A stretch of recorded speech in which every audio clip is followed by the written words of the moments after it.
Hello mga mi! Welcome to my YouTube channel! Meron pala ako sa inyo ipapakita. Bali nanganak po pala yung aking aso dito sa bahay. Medyo pangit ang aking pagkuha ng aking video kasi nga medyo nataranta nga akit. At first time ko rin makita na pag nanganak pala yung aso is nakatayo muna sila. And then after, pag nilabas na nila, uupo sila at yun, didilaan na nila yung anak nila. Tanggalin nila yung parang nakabalot sa baby nila.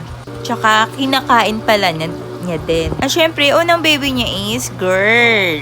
Hindi ko pala dyan lahat din napakita yung baby niya kasi yan palang unang lumabas. So, bali, 6 lahat ang baby niya. Bali, nanganak pala siya nung 13. This April. So, mga mi, abangan nyo yung abangan nyo pag lumaki na yung mga tuta ng aking aso. Bye na mga mi! Please don't forget to subscribe. Thank you!